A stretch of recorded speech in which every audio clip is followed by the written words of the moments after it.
Hi hello ಎಲ್ಲರೂ ಹೇಗಿದ್ದೀರಾ? ನಾನು ಸೂಪರ್ ಆಗಿದ್ದೀನಿ. ಹಾಯ್ ಹೋಪ್ ನೀವು ಕೂಡ ಚೆನ್ನಾಗಿದ್ದೀರಾ ಅಂತ ಗೊತ್ತು. Welcome back to my YouTube channel.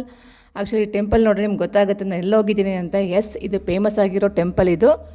ಸುಮಾರು ರೀಲ್ಸ್ ಎಲ್ಲ ನೋಡಿರ್ತೀರಾ. ಆ್ಯಕ್ಚುಲಿ ನಾನು ರೀಲ್ಸಲ್ಲಿ ನೋಡಿಬಿಟ್ಟೆ ಈ ಟೆಂಪಲ್ಗೆ ವಿಸಿಟ್ ಮಾಡಿದೆ.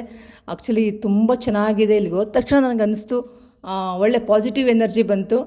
ನಿಜ ಎಲ್ಲರೂ ಹೇಳ್ತಾಯಿದ್ರು ಇಲ್ಲಿ ಹೋದ ತಕ್ಷಣ ಒಳ್ಳೆ ವೈಬ್ ಸಿಗುತ್ತೆ, ಒಳ್ಳೆ ಖುಷಿ ಸಿಗುತ್ತೆ, ಶಾಂತಿ ಸಿಗುತ್ತೆ, ನೆಮ್ಮದಿ ಸಿಗುತ್ತೆ ಅಂತ ಹೇಳ್ತಾಯಿದ್ರು. ಖಂಡಿತ ಹೌದು. ಯಾಕೆಂದರೆ ನಾನು ಅದನ್ನು ಪ್ರಾಕ್ಟಿಕಲಾಗಿ ನೋಡ್ಬಿಟ್ಟು ಬಂದೆ. ನಿಜವಾಗ್ಲೂ ಖುಷಿಯಾಗುತ್ತೆ ಈ ಟೆಂಪಲ್ ಬಗ್ಗೆ ಹೇಳ್ಕೊಳ್ಳೋಕ್ಕೆ. ಯಾಕೆ ಅಂತ ಅಂದರೆ ತುಂಬ ಚೆನ್ನಾಗಿದೆ. ಹಾಗೆ ನನ್ನ ಫೇಸ್ಬುಕ್ ಫ್ರೆಂಡು ಮತ್ತು ರೀಲ್ಸ್ ಫಾಲೋವರ್ಸ್ ತುಂಬ ಜನ ಅಲ್ಲಿ ಸಿಕ್ಕಿದ್ರು. ಅದರಲ್ಲಿ ಒಬ್ಬರನ್ನ ಮೀಟ್ ಮಾಡಿದೆ. ಹಾಗಾಗಿ ಅವ್ರ ಬಗ್ಗೆ ಡಿಸ್ಕಸ್ ಮಾಡ್ತಾ ನಿಂತ್ಕೊಂಡಿದ್ವಿ. ದೇವಸ್ಥಾನದ ಬಗ್ಗೆ ಮತ್ತು ಫೇಸ್ಬುಕ್ ನನ್ನ ಫೇಕ್ ಐ ಡಿ ಬಗ್ಗೆ ಡಿಸ್ಕಸ್ ಮಾಡ್ತಾಯಿದ್ವಿ. ಅದೆಲ್ಲ ಕಾಮನ್ ಮೇಡಮ್ ಅಂತ ಹೇಳ್ತಾಯಿದ್ರು. ಮತ್ತು ಈ ದೇವಸ್ಥಾನದ ಬಗ್ಗೆ ಸ್ವಲ್ಪ ಚೆನ್ನಾಗಿದೆ, ನಂಬಿಕೆ ಇದೆ, ನನಗೂ ಕೂಡ ಬಂದಿದ್ದೀನಿ, ತುಂಬ ಒಳ್ಳೆಯದಾಗಿದೆ ಅಂತ ಹೇಳ್ತಾಯಿದ್ರು. ಅದು ಕೂಡ ನನಗೆ ಖುಷಿ ಆಯಿತು. ಮತ್ತು ಈ ದೇವಸ್ಥಾನ ಎಲ್ಲ ನಂಗೆ ತುಂಬ ಇಷ್ಟ ಆಯಿತು. ನನಗೂ ಅನಿಸ್ತು ಆ್ಯಕ್ಚುಲಿ ಇಲ್ಲಿ ಕೇಳಿಕೊಂಡ್ರೆ ನನಗೂ ಒಳ್ಳೇದಾಗತ್ತೆ ಅಂತ. ಕಾಯಿ ಎಲ್ಲ ಕಟ್ಟಿರೋದೆಲ್ಲ ನೋಡಿದೆ. ಕಾಯೆಲ್ಲ ಕಟ್ಟಿರೋದು ಏನಕ್ಕೆ ಅಂದರೆ ನಾವು ಏನಾರು ಮನಸ್ಸಲ್ಲಿ ಇರೋದು ಅಂದ್ಕೊಂಡು ಇಲ್ಲಿ ಕಾಯಿ ಕಟ್ಟೋದ್ರೆ ಒಳ್ಳೇದಾಗತ್ತೆ ಅಂತ ಅಲ್ಲಿ ಇವರು ಸುಮಾರು ಜನ ಹೇಳ್ತಾಯಿದ್ರು. ಬಟ್ ನಾನು ಕಾಯೆಲ್ಲ ಕಟ್ಟಿಲ್ಲ. ಯಾಕೆಂದರೆ ಫಸ್ಟ್ ಟೈಮ್ ವಿಸಿಟ್ ಮಾಡಿರೋದ್ರಿಂದ ಆ ದೇವಸ್ಥಾನ ನೋಡೋಣ, ದೇವಸ್ಥಾನದ ಬಗ್ಗೆ ತಿಳ್ಕೊಳ್ಳೋಣ ಅನ್ನೋ ಕುತೂಹಲ ಇತ್ತು. ಅದನ್ನು ತಿಳ್ಕೊಂಡು ಮತ್ತು ನನಗೂ ತುಂಬ ಖುಷಿ ಆಯಿತು. ಯಾಕೆಂದರೆ ರೀಲ್ಸಲ್ಲಿ ಮಾತ್ರ ನೋಡ್ತಾ ಇದ್ದೆ. ಹೋಗಬೇಕು ಅಂತ ತುಂಬ ದಿನದಿಂದ ಪ್ರಯತ್ನ ಪಡ್ತಾಯಿದ್ದೆ. ದೇವಿಗೆ ಕರ್ಸ್ಕೊಂಡಿರಲಿಲ್ಲ ಅಂತ ಅನಿಸುತ್ತೆ. ಮೊನ್ನೆ ಹೋಗಲೇಬೇಕು ಅಂತ ಸಡನ್ನಾಗಿ ಡಿಸೈಡ್ ಮಾಡಿ ಹೋಗಿ ದರ್ಶನ ಮಾಡ್ಕೊಂಡ್ವಿ. ತುಂಬ ಖುಷಿಯಾಯಿತು. ಒಂಥರ ಮನಸ್ಸಿಗೆ ನೆಮ್ಮದಿ ಕೂಡ ಸಿಕ್ತು. ನಾನು ಅಂದ್ಕೊಂಡಿದ್ದಾಗತ್ತೆ ಅಂತ ನನಗನ್ನಿಸ್ತು. ಓಕೆ, ನನಗೆ ಅಂದ್ಕೊಂಡಿದ್ದಾಗಿದ್ರೆ ನಾನು ಮತ್ತೆ ಬರ್ತೀನಿ ಅಂತಲೇ ಹೇಳ್ಕೊಂಡು ದೇವಿಯ ದರ್ಶನ ಎಲ್ಲ ಮಾಡಿದ್ವಿ. ತುಂಬ ಚೆನ್ನಾಗಿದೆ. ಮನಸ್ಸಿಗೆ ಎಷ್ಟು ಹೇಳಿದ್ರೂ ಸಾಕಾಗಲ್ಲ. ನಿಜ ನನಗೆ ಏನು ಹೇಳಬೇಕು ಅಂತಲೂ ಗೊತ್ತಾಗ್ತಿಲ್ಲ. ಯಾಕೆಂದರೆ ಎಲ್ಲರಿಗೂ ಗೊತ್ತು ಈ ದೇವಿ ಬಗ್ಗೆ.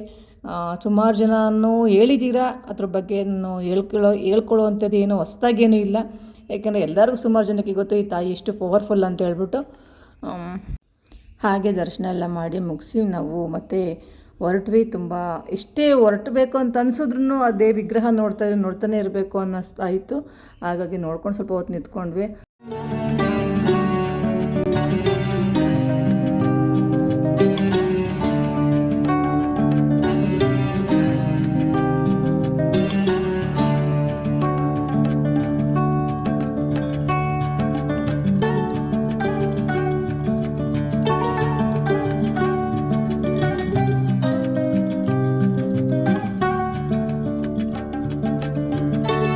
ಆ ತಾಯಿ ಚಾಮುಂಡೇಶ್ವರಿ ದರ್ಶನ ಮುಗಿಸ್ಕೊಂಡು ಬರ್ಬೇಕಾದ್ರೆ ಹೇಳಿದ್ರು, ಪಕ್ಕದಲ್ಲಿ ಮ್ಯೂಸಿಯಂ ಇದೆ, ತುಂಬ ಚೆನ್ನಾಗಿದೆ, ನೋಡ್ಕೊಬನ್ನಿ ಮೇಡಮ್ ಅಂತ. ಖಂಡಿತ ಹೌದು. ಎಷ್ಟು ಚೆನ್ನಾಗಿದೆ ಅಂದರೆ ಆ ತಾಯಿಯ ಅಷ್ಟರೂಪನೂ ಕೂಡ ಅಲ್ಲಿ ತೋರಿಸಿದ್ದಾರೆ. ಎಷ್ಟು ಚೆನ್ನಾಗಿದೆ ಅಂದರೆ ಮೈ ಜುಮ್ಮನಷ್ಟು ಎಷ್ಟು ಹೇಳಿದರೂ ಸಾಕಾಗಲ್ಲ. ನೋಡಿ, ನೀವೇ ಕಣ್ಣು ತುಂಬಿಸ್ಕೊಳ್ಳಿ ಅಂತ ನಾನು ವಿಡಿಯೋ ಮಾಡಿಕೊಂಡೆ. ತುಂಬ ಖುಷಿಯಾಯಿತು. ಇದಕ್ಕೆ ಅನಿಸುತ್ತೆ ಚಾಮುಂಡೇಶ್ವರಿನ ಅಷ್ಟದೇವತೆ ಅಂತ ಹೇಳೋದು, ಆದಿಶಕ್ತಿ ಅಂತ ಹೇಳೋದು ಅನಿಸುತ್ತೆ. ತುಂಬ ಖುಷಿಯಾಯಿತು. ಹೇಳ್ಕೊಳ್ಳೋಕ್ಕೆ ನನಗೆ ಮೈ ಜುಮ್ ಅನ್ನಿಸ್ತಿದೆ. ಏನು ಹೇಳಬೇಕು ಅಂತ ನಿಜ ಗೊತ್ತಾಗ್ತಿಲ್ಲ.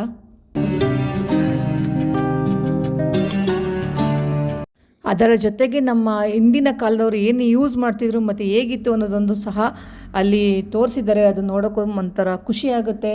ನಮ್ಮ ಲೈಫ್ ಹಿರೀಕರ ಲೈಫ್ ಹೀಗಿತ್ತು ಅನ್ನೋದೊಂಥರ ಖುಷಿ ಕೊಡುತ್ತೆ. ತುಂಬ ಚೆನ್ನಾಗಿತ್ತು. ತುಂಬ ಎಂಜಾಯ್ ಅಂತೂ ಮಾಡಿದ್ವಿ. ಒಂಥರ ನಮ್ಗೆ ಹಳೆ ಮೆಮೊರೀಸ್ಗೋಯ್ತು, ನೆನಪಿಗೆ ಅಂತ ಹೇಳ್ಬೋದು. ಯಾಕೆ ಅಂತಂದರೆ ಇದು ಬಾಲ್ಯದಲ್ಲಿ ನಾನು ನೋಡಿದ್ದೀನಿ, ಪ್ರತಿಯೊಂದು ನೋಡಿದ್ದೀನಿ. ಈಗಂತೂ ನಮ್ಮ ಕಡೆ ಸಿಗೋದು ಇಲ್ಲ. ನಾನು ಆ್ಯಕ್ಚುಲಿ ಊರಿಗೆ ಹೋಗ್ತಾ ಇರ್ತೀನಿ. ಈ ಥರದ್ದು ಸಂಸ್ಕೃತಿ ಅಂತೂ ಎಲ್ಲ ಮರೆ ಆಗಿದೆ. ಸೊ ಎಲ್ಲರೂ ನೋಡಿ ನಾವು ಖುಷಿ ಪಟ್ಕೊಂಡು, ಚಿಕ್ಕ ವಯಸ್ಸಿನಲ್ಲಿ ಇದೆಲ್ಲ ನೋಡ್ತಾ ಇದ್ವಿ ಎಲ್ಲ, ನಾವು ಇದನ್ನೆಲ್ಲ ಅನುಭವಿಸಿದ್ದೀವಿ ಅಂತ ನಾನು ಅಕ್ಕ ಇಬ್ಬರು ಡಿಸ್ಕಸ್ ಮಾಡಿಕೊಂಡು ಇದ್ರ ಬಗ್ಗೆ ತುಂಬ ಖುಷಿ ಪಟ್ಕೊಂಡು, ಹೆಮ್ಮೆ ಪಟ್ಕೊಂಡು ಬಂದ್ವಿ.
ಎಷ್ಟು ಖುಷಿ ಆಯಿತು ಅಂತಂದರೆ ಇಂಥ ದೇಶದಲ್ಲಿ ನಾನು ಹುಟ್ಟಿದ್ದೀನಲ್ಲ, ಇದು ಜನ್ಮ ಸಾರ್ಥಕ ಅನ್ನಿಸ್ತು. ಹಾಗೆ ಮ್ಯೂಸಿಯಂ ಎಲ್ಲ ಮುಗಿಸಿ ನೋಡಿ ಆಚೆ ಬಂದ್ವಿ. ಮತ್ತೊಮ್ಮೆ ಆ ತಾಯಿಗೆ ನಮಸ್ಕಾರ ಹಾಕಿ ಹೊರಟ್ವಿ. ಹೋಗ್ಬೇಕಾದ್ರೆ ನಿಮಗೆ ಗೊತ್ತಲ್ಲ, ಎಲ್ಲ ಮುಗಿಸಿ ಆದಮೇಲೆ ಹೊಟ್ಟೆ ಹಸಿತಾಯಿತ್ತು. ಸೊ ಊಟ ಮುಗಿಸಿ ನಾವು ಹೊರಟ್ವಿ. ವಿಡಿಯೋ ನಿಮ್ಗೆ ಇಷ್ಟ ಆದರೆ ಲೈಕ್ ಮಾಡಿ, ಶೇರ್ ಮಾಡಿ, ಕಮೆಂಟ್ಸ್ ಮಾಡಿ. ಯಾವಾಗಲೂ ನಂಗೆ ಸಪೋರ್ಟಾಗಿ ನಿಂತ್ಕೊಳ್ಳಿ. ಯಾಕೆಂದರೆ ನಮ್ಮಂಥ ಚಿಕ್ಕ ಯೂಟ್ಯೂಬರ್ಸ್ಗಳಿಗೂ ನೀವು ಸಪೋರ್ಟ್ ಮಾಡಬೇಕು. ಅದೇ ನನಗೆ ಖುಷಿ ಆಗುತ್ತೆ. ಯಾಕೆಂದರೆ ನಿಮ್ಮ ಸಪೋರ್ಟೇ ನನಗೆ ಬೆಳವಣಿಗೆ ಅಂತ ನಾನು ಅಂದ್ಕೊಳ್ತೀನಿ. Thank you. Bye bye. Love you all. ಮತ್ತೆ ಸಿಗೋಣ.